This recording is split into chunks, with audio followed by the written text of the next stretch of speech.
I can be since I found serenity. But you can't take the sky from me.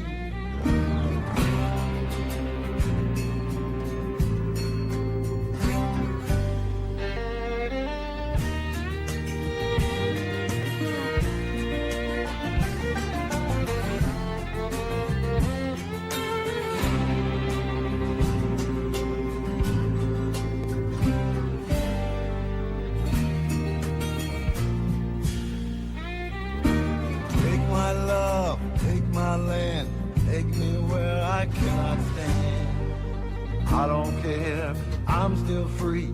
You can't take the sky from me. Take me out to the black. Tell them I ain't coming back. Burn the land and boil the sea. You can't take the sky from me.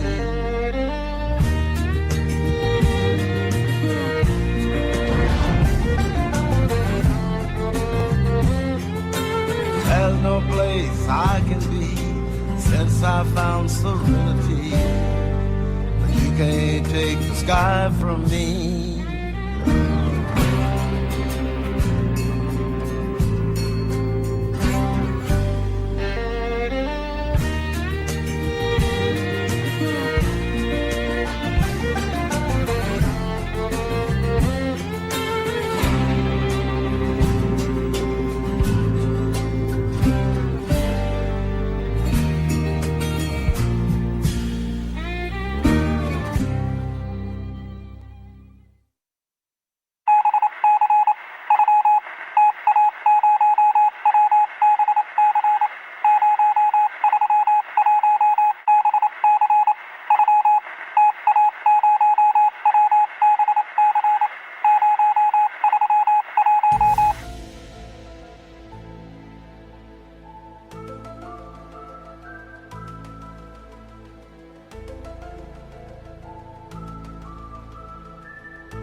You're listening to the Tinfoil Veteran Show live on FedOS.com, The Inside. And now, here's everyone's favorite authority on the strange and hard to swallow, the Compound Commander. Take it away, Chris. Good evening.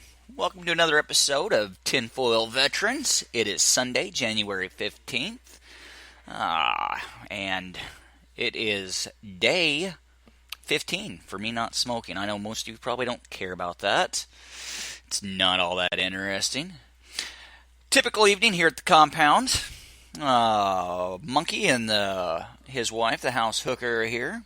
They're outside currently enjoying an absolutely delicious smoky treat. You there, John? Hey there. I'm here. What's up? You want to hear this intro? Yeah, sure. Ha! Oh, there's the first mess up of the night. You guys weren't supposed to hear that. Oh, my goodness, that's funny. Anyway, I knew I was going to have some tech stuff going on this evening, so I didn't line up a guest. So I'm going to have to be entertaining for the evening. That's not always easy to do when you're sitting here talking to yourself. And I say that like it's such an oddity. I walk around talking to myself constantly and answering myself, yes, I know. Looks like this wrestler legend Jimmy Superfly Snuka dies at age 73 after murder charges were dropped over the death of his old ex-girlfriend. That's interesting. Another drug tunnel found. Oh, Trump, you better make sure that wall goes deep, because they like to dig under that damn thing. I was contemplating stuff. Man, I wish I had unlimited resources. Because, I'll be honest, I really, really want my very own bunker. I mean, like, who wouldn't? If you ever get the time, look it up on I think, Atlas Bunkers, something like that. They make some beauties. Anyway, I think they make them out of culverts. I think I could just about build myself one. Dig a big hole and get myself a large enough culvert and encase that guy in concrete and finish out the inside. That's like a little dream. I would love to have my own bunker. I love the compound. I've actually got a little communication set up, ham radios, whole deal. I can talk all over the world. But anyway, I digress. The thought I had, I was thinking, I bet we're closer to nuclear war right now than we have been any time since Kennedy was in power. Actually, Russia. Some people like them, but they are the stuff with Crimea, and the stuff going over there in Europe right now. If you sit and read on this stuff, it is a hotbed. But anyway, like I said, I really don't have anything lined up. It's hard. I might see if I can't get Monk to get in here and Skype with me. It's a lot easier if I talk with somebody. But anyway, I'm going to play these because I want to actually listen to them.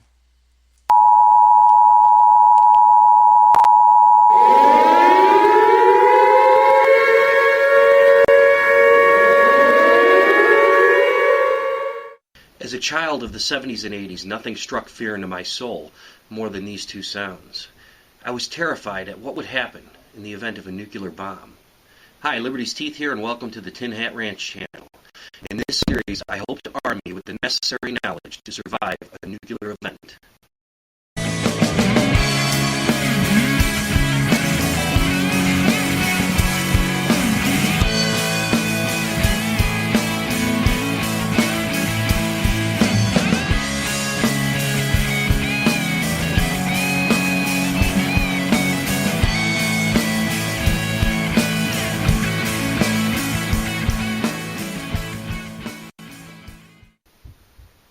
How many Americans would know what to do when the intense flash of an exploding nuclear weapon lit up the sky? How many would needlessly perish for lack of knowledge? Would you know what to do? To avoid an untimely end in a nuclear scenario, you are going to have to do three things. Avoid the blast, avoid the heat, and avoid the radiation. The purpose of this series is to give you a fighting chance in doing just that. Through a little bit of knowledge and a little preparation, you can live through this scenario, and with a little bit of luck, you can come through unscathed. The first minutes of a nuclear event are going to give you the necessary to make decisions that can greatly increase your chances of survival. You are going to have to train yourself to think and react if you ever see the flash. If you train yourself to think and react, you are going to be able to make a very educated guess as to the distance from the ground zero, the size of the bomb, the origin of the bomb, yes, I did say the origin of the bomb, and the probability as to whether this is a single event or you can expect more. When the flash happens, you will know what is going on. I believe most of us will just instinctively know what type of event has just taken place. If you ever see a flash that is so bright it drowns out the daytime sun, know that you are instantly going to have to do two things. Head for cover and start counting. Or look at your watch. Don't look in the general direction of the flash. It will temporarily blind you and may permanently blind you as well. If you are home, head for the basement. If you don't have a basement, head for an interior room, a hallway, or a bathroom. See, Monkey? Did you hear that? Did you hear that? That is why I need a bunker. It's justifiable, and I know you made fun of me when I got those iodine tablets. I need a bunker to put my iodine tablets in. With that, I'm gonna go back to this. This is good shit. But stay away from glass. Treat it almost like an impending hurricane or tornado. Now, I told you to look at the second hand of your watch or start counting. Here is the reason. You're going to have to note how long the intense flash lasts. This is probably going to give you more information than anything you are going to hear on the radio afterwards if it still works. Here's why. The length of the intense flash will give you an approximate yield of the bomb. For instance, if the flash is brief, say a few seconds, the bomb will have had a small yield. A flash of 1 to 3 seconds would indicate that the bomb was 20 kilotons or less, or about the size of the bomb that was dropped on Hiroshima and Nagasaki. If the flash is closer to 7 to 10 seconds, the yield is about 250 kilotons, or the size of a Russian MIRV warhead. If the flash lasts 20 seconds, we are now in the megaton range. 30 seconds, I think that means we are we're in the fucked. multi-megaton range, and I wouldn't expect it to last more than 45 seconds. Why in the hell would you want to know the yield of the bomb? It's simple. Knowing the yield of the bomb is going to give you the information necessary to plan your survival. It will allow you to make a very educated guess on the origin of the bomb and the likelihood of another bomb, information on the fallout, and will affect your decision on whether you need to dig in or evacuate. We'll talk about this more later. But what do I mean? I like to call this whole thing Trump and Putin comparing Johnsons. That's what we'll call this scenario 1. If the bomb is smaller, a 1 to 3 second flash, you can garner that the bomb originated as either a terrorist nuke or maybe a North Korean or Iranian ICBM. As of 2013, they don't have the technology to make a bigger bomb. In fact, the North Koreans probably don't have a delivery vehicle that can reach all of the continental United States, and they... Old video, it's 2017, bitch. They're about to produce that missile that can hit the United States. The Iranians don't even have a bomb. The Russians probably wouldn't send a bomb that small over anyway. You can deduce that the likelihood of another bomb exploding might be very low, and that this is a single event. Now, if the flash was around 10 seconds, you can almost guess that the bomb originated from a Russian submarine-launched ballistic missile or an ICBM.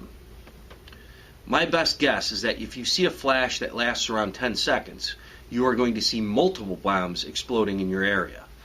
The thought behind this is that the Russian SLBMs and ICBMs carry what are called MIRVs, or multiple independent reentry vehicles, or multiple nuclear bombs, to make it simple.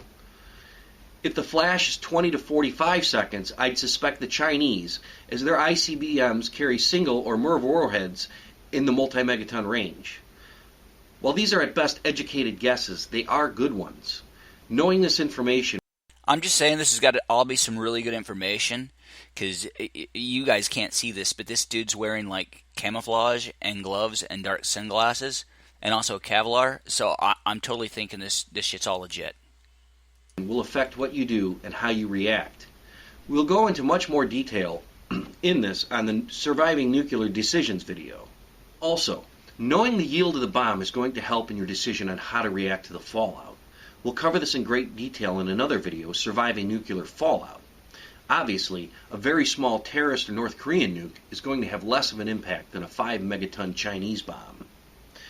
The next thing I'm going to ask you to do is something you can do right now. Know the distance from your home to the nearest likely target to the nearest mile. Know the distance from your place of work to the nearest likely target. In fact, know the distance to any place you might spend a significant amount of time. While you might not have the luck to be in one of these places when a bomb goes off, the probability of you being at work or at home are the greatest. Thus, you increase the probability that you will survive. In nuclear war, like a few things, we can't be ready for everything. When I say likely targets, I mean the center of a city, military base, oil refinery, military manufacturing facility, power plant. I think you get the picture. We need to know the distance for a few reasons. First, it will give you an approximate guess as to how long after the flash the blast will arrive. It will tell you how long you have to wait under cover until you can move on to phase 2 of surviving a nuclear weapon. Most importantly, it will tell you the approximate distance from you to the bomb. Here's a table which I call flash to bang that will give you the approximate time it will take the shockwave to arrive, and the bang. Conversely, if your target guess was wrong, it will tell you how far away the bomb actually exploded. You will know by the mushroom cloud, the direction, and with a map and a compass you can almost pinpoint ground zero. There is a caveat to this table though. The larger the bomb, the less time it will take for the blast to reach you. This is because in the first instance of the explosion, the fireball is expanding faster than the speed of sound. This can take 5 to 10 seconds off of this table in very high-yield weapons. The last thing I'm going to suggest is that when you watch the weather, you pay attention not only to whether it will be warm or cold, rain or snow, but pay attention to the wind speed and direction. Knowing this will aid you in making future decisions. I'd even suggest putting a small windsock in your backyard. So, I saw Jericho. I know about this. Yeah, gotta watch that rain. That was a good movie, by the way. Jericho TV series. You ever watch that, Monk? I've got it on DVD. Maybe we'll do that later. That's awesome. Yeah, it's a great series. To recap, when you see the flash, start counting. Look at your watch as you take cover. Don't look at the flash.